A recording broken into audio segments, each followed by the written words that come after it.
Hey everybody, Rob Orgel with Silencer Syndicate, and I want to tell you a quick backstory here.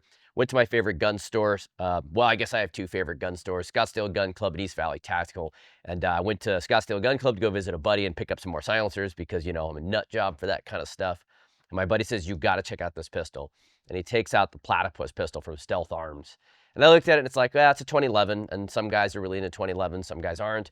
I personally have had many 1911s, you know, going back in the stories of my youth when I was young and in the military and issued an M9, and that's a 9mm. I want a 45. It's won 2 world wars, and I got to have one. So I got myself a Springfield TRP operator. It's a KOTE edition. I loved it. And I used to talk trash to my 9mm buddies. And then eventually I kind of moved on, and, you know, now I'm much more of a 9mm guy. Now I'm not much more of a, let's say, less 1911 kind of guy. Sure, I have some because it's obligatory. Every collection needs to have some, but I don't use them a lot. I don't carry them. I don't shoot them a lot. I'm much more into some of the more, you know, plastic style guns these days that people love and hate. But having said that, my buddy said, you got to check this thing out. So I picked it up, and for a 2011, which I've owned a few, it really felt good, and it felt very compact in my hands for my little hands that I have. And he said, but you got to check out the best part. And he popped the magazine out and showed me it takes Glock magazines. So I got really excited because, you know, I like my Glocks. So he said, you know, maybe you want to reach out to them, see if you can do some testing. So I reached out to him and I said, you know, hey, have you guys had any trouble in the silencer space? Because that's really what we're working on and trying to grow knowledge and information and help people find their first suppressors and find good hosts and bad hosts. And he said, yeah, actually, we're having a few problems with people buying these pistols, thread and suppressors on, and not pairing them correctly and then assuming it's our fault. So if you could, you know, take a look at it, you know, play with it a little bit and help share some of this information as it pertains to this pistol being a host for suppressors. So I got very excited, and, you know, he agreed to send me one for testing. And then he says, you know, what colors do you like? What do you think? And I said, whatever you think looks good, it's your product. I'm happy to show it and spend some time with it. But at the end of the day, just don't make it pink. And he kind of laughed and said, I understand, and I won't make it pink. And when I went to pick up the pistol, after I did a little bit of inspecting on it and some tugging, pushing, and pulling, I realized they slipped in just a single spot of pink on my pistol. And I actually like it. It makes for a great story and kind of a jab on me. But so far, I really like this pistol. I've been through, again, as I mentioned, a lot of pistols. And as I progress in my shooting career, I mean, I've been shooting for a long time, but as I shift my focus, I've lost a lot of interest in pistols. I think they're fun. I think their role is kind of specific, and I think competitors find a much larger role outside of defensive situations, which makes it fun. But I would say I'm more of a rifle guy than a pistol guy. If you saw my gun collection, you might argue with me because I have a lot of pistols too. But having said that, 1911s are kind of lost their luster, but this thing has revitalized that love. I think this thing is super cool. To inspect a 1911, there's a lot of different ways people like to do it, but I look for a lockup, how tight it is, forward, rearward, push down on the barrel to see if there's any slop to it, wiggle the slide from side to side. And this pistol is just tight. I mean, it feels like it feels like a custom gun. It's very smooth. With the hammer cocked and rotating the action rearward, it just kind of floats back and forth. So it feels very much so of that staccato, custom-built 2011 pistol, but it takes Glock magazines. Now, of course, I asked for a threaded barrel so we could do some testing.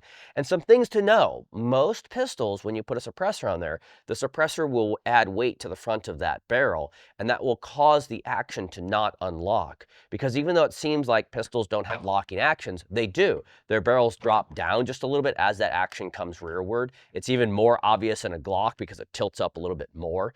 So the question then becomes, what type of ammunition between supersonic and subsonic do I need to cycle a booster system, Nielsen device, piston device, or what suppressors and how light do they need to be in order to cycle without that Nielsen device?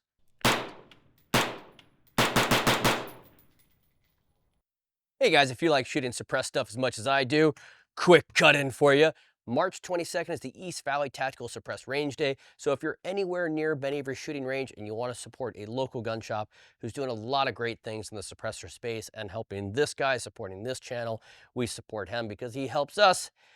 and we appreciate what he does for us. We will be there at the East Valley Tactical Suppressed Range Day. If you see us, please don't hesitate. Come say hi, come shake a hand. We're surprisingly social, and we love chatting with people, so absolutely feel free to stop us and say hi, and make sure you swing by. Even if you can't make it, throw the $35 or whatever the range fee is to join, just to support the suppressor event, to get that exposure to more people so that we can make silencers more common use and make them legal for everyone. All right, guys, back to your video. Alrighty, so does your pistol need a Nielsen device? And that depends on a couple of things. One, how heavy is the suppressor? Two, what kind of loads are you running? Subsonics tend to be a little bit lighter on the cycling action, so they shoot a little bit softer, but they're less likely to cycle something that weighs a little bit more. So the weight of the suppressor and the unlocking mechanism of your pistol. So if you look at, we did a video on the Archon 1 or Archon something pistol from PTR, and because of how linear the barrel stays, it really doesn't need a lot when it comes to unlocking and that additional back pressure to conduct that unlocking mechanism. So it's really pistol dependent, and then it's also suppressor dependent, meaning how heavy. So this is why we lined up 3 suppressors. We've got, I don't know if you all remember the era of the Ti-Rant 9mm from AAC. That was kind of a big chapter for a lot of us guys who've been doing the suppressor thing for a long time. And then there's these 2 newer guys, and that's going to be that Spectre 9, which is, as you guys already know, a fast favorite of mine because of how lightweight and how effectively quiet it is for its size. And then, of course, the overall best-sounding 9mm suppressor from 2024, and that is going to be the PTR Vent 9mm, whatever vent they're calling it. We have found this to be incredibly quiet. So I brought 2 different muzzle device adapters, and one is a direct thread. This gives you no additional back pressure for unlocking, and then the other is the 1/2x28 SilencerCo, and that's the Nielsen device, the piston we were talking about earlier. So I'll thread the muzzle device onto the lightweight suppressor, and we'll run through a couple of tests looking for full cycle of operation and last round hold open. So I'll do a 3-shot exercise with supersonics and subs to look for full cycle of operations with a fixed barrel device. This is giving us no rearward pressure. Then I'll set everything back up again with a rearward device that creates pressure, and that's the Nielsen device or piston. And then I will show you with the suppressor screwed on that you can pull the suppressor forward while it's on the gun. A version of that is taking place, which is what's giving the additional back pressure to help the gun initially conduct its unlocking cycle. Then we'll move up to the PTR Vent, which weighs a little bit more. Obviously, it's a little bit bigger and much quieter, and we'll run the same exact test to see what gives us hold open. Finally, when we go to the Ti-Rant, there is no way it's going to give you hold open unless you have a back pressure device, because the suppressor, it's older technology, it weighs a little bit more. So obviously we're going to have to keep the booster on that one. Without any more to cover, let's get into the live fire. Alrighty, just as a control, we're going to run the supersonics first with no suppressor. I have to say, every time I handle this gun, I'm always blown away by like how good it feels and how sexy it looks. Of course, people are going to say, oh, Rob's a shill, he's paid to do stuff. I don't get any money from this. I just get to test stuff and I enjoy doing it. So there's no profits going on here. It's just a nifty gun. And there's another thing I want to show you once I switch over to a suppressor, attention to detail they put into this thing. All right, here we go. 3 rounds of supersonic going live. Yeah, those bullets just kind of go right where you want them to, almost like without trying. Very smooth shooting gun. All right, these are going to be the subsonics. These are Sig Sauer subsonic 9mm bullets. Previously, we were using the Magtex. Those were 115 grains. All right, swapping over to the suppressor. I'm going to send the action forward, seeing it go home on an empty. I'm going to engage the safety. And then in removing the thread protector, what I saw and really liked, obviously it's got that window cut where you can see the barrel, and I think that's just cool. And then underneath the thread protector, I usually don't put threaded barrels on pistols because I find that in the course of fire, they start to come loose like everything does with heat and impact. But what they did is they put an O-ring at the very end of this thread protector. So as you screw it on, it meets up with this non-threaded surface. So it just doesn't seem like it's going to come loose over time like everything else tends to do. So I really appreciate that attention to detail they put into this pistol. All right, so we're going to start with 3 rounds of supersonic, and that's again the Magtech ammunition. And we're going to start with the SilencerCo Spectre 9, and we're going to use a direct thread, no booster. So it won't receive any additional back pressure other than the round going off inside that initial blast chamber. See if she cycles. I think this cycled with the M9. except it didn't give last round hold open. And then I think with the Archon, I think it cycled and did last round hold open, which is odd that it outperformed the M9. Alrighty, here we go. We got 3 rounds of supersonic going in. There's just a hair of clearance space between the suppressor and the guide rod. It looks really cool. Here we go. So I got off all 3 rounds. You could see it lightly extracted and ejected, but it did not hold open on that last round. So did it make for a softer shooting gun? Oh yes, but it doesn't hold open on the last round. And that some might say is problematic.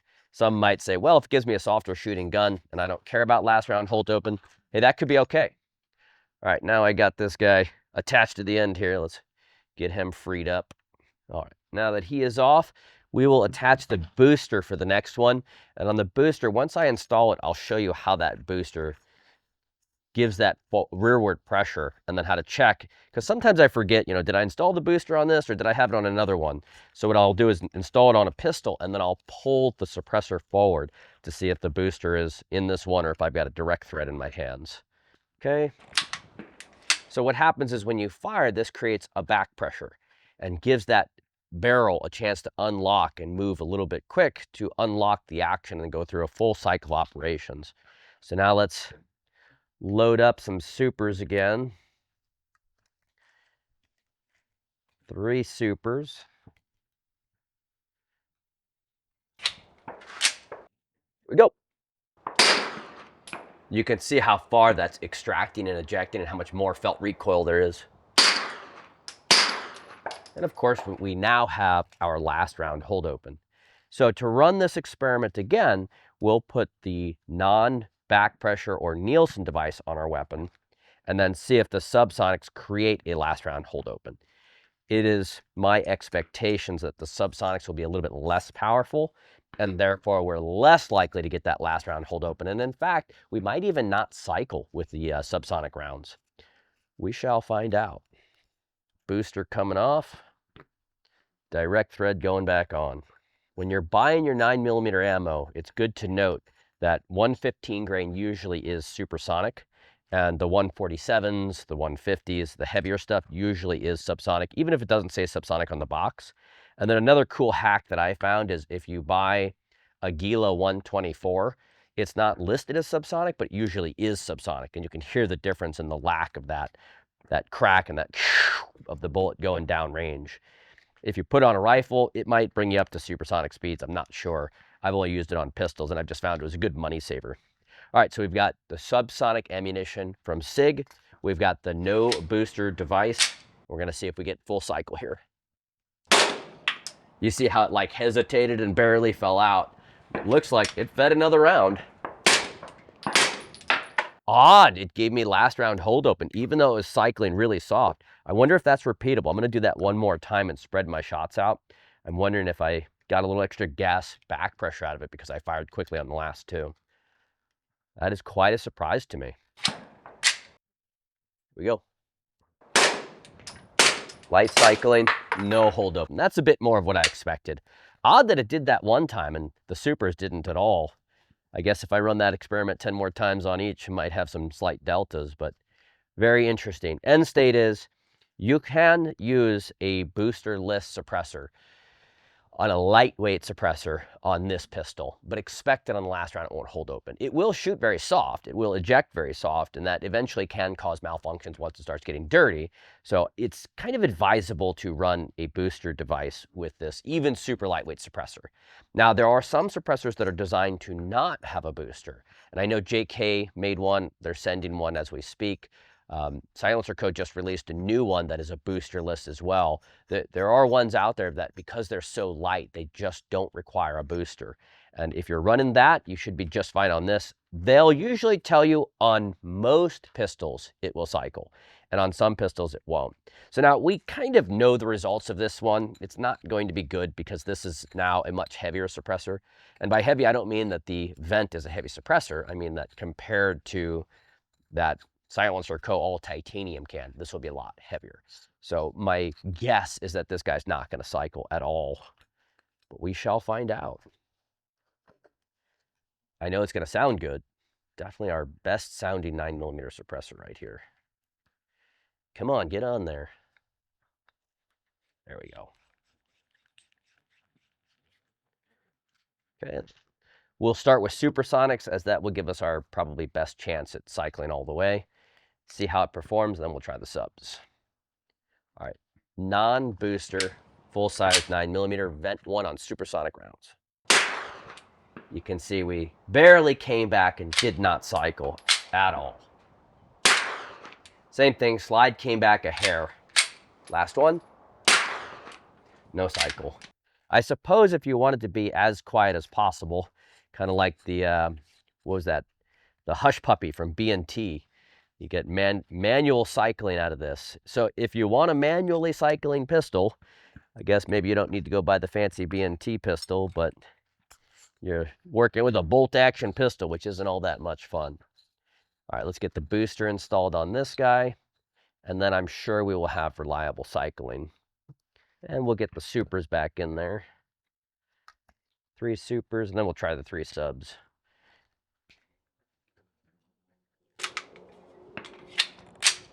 Go. And you can see those are ejecting exactly the way they're supposed to. Let's roll some subs in there. I'll bet you that's going to sound even better. And I'm sure it will also cycle just fine. And then for the sake of science, we may as well go back and see if it cycles the subsonics with the non-Nielsen device. I'm sure it won't, but it'd be fun to try. Gosh, that sounds good. Yeah, that just sounds like happiness. So I'll run the same experiment with the non-cycling or the non-booster device with the expectations that it's not going to cycle, but that it's going to sound very, very good because there won't even be an action cycling. Get our Hush Puppy that you got at home.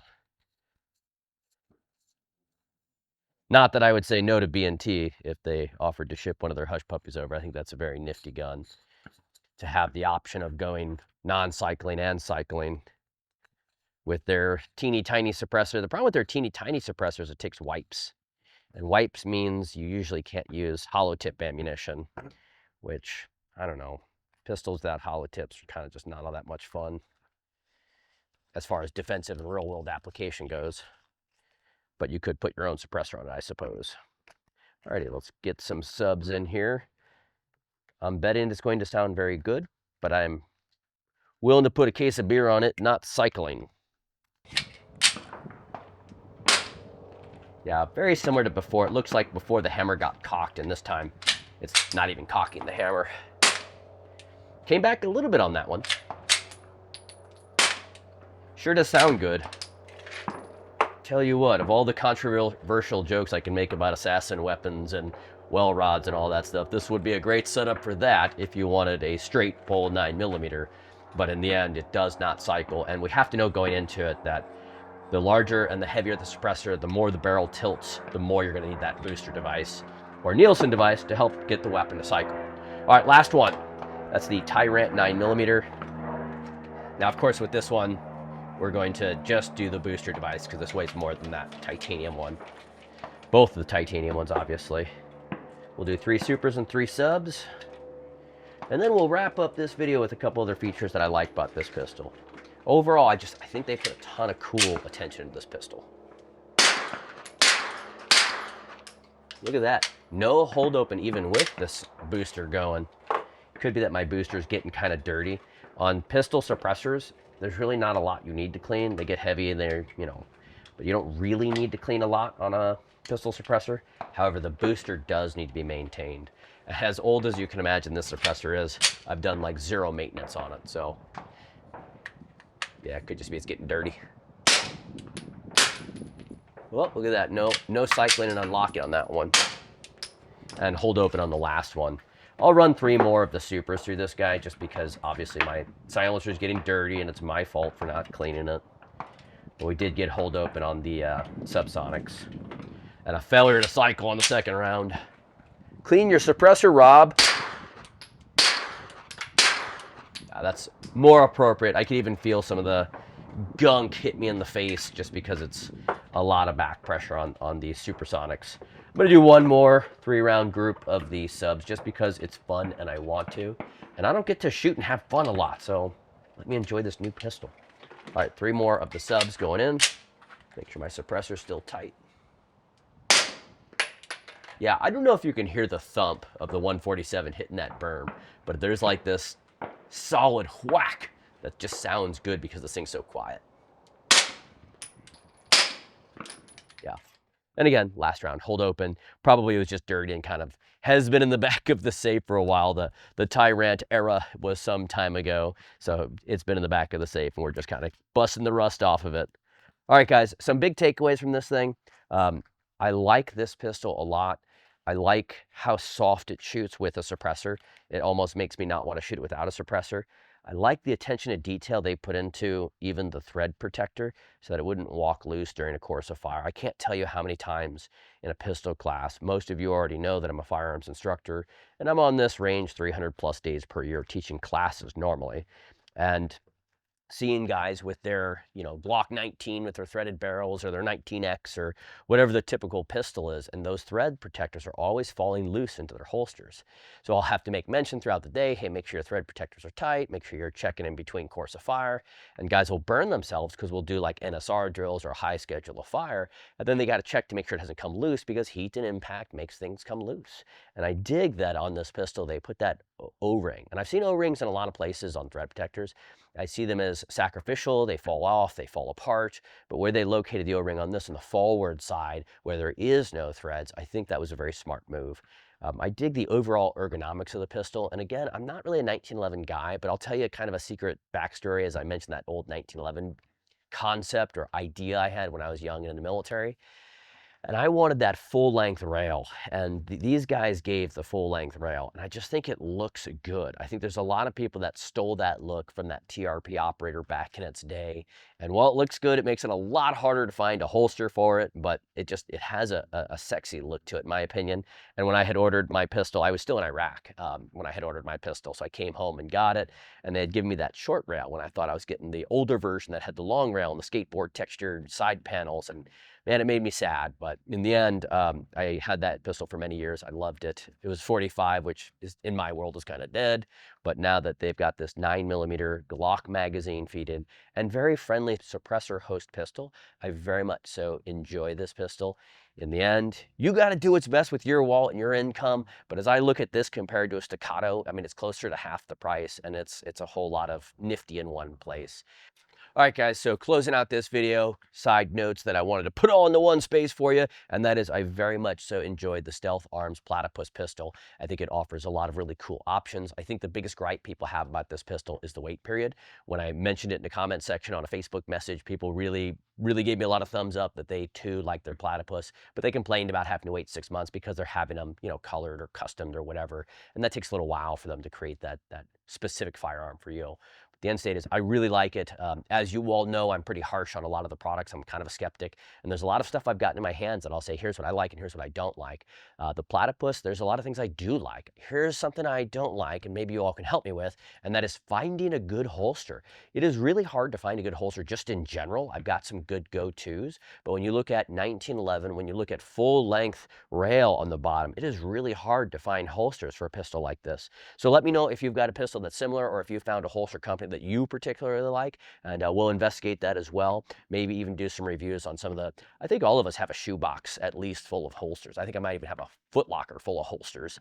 Maybe if you guys ask, we'll go through some holsters, some favorites, and some why, as well as some side-by-side comparison, the kind we love to do. If you like suppressor host content, please put in the comment section more suppressor hosts, and we'll dive deeper down the rabbit hole in more suppressor hosts, how they suppress, and what we like and dislike about each firearm. Guys, as always, thank you for your support. We truly appreciate it. We love creating this content and sharing with you all. Thank you again for your support, and as always, stay safe. See you in the comments.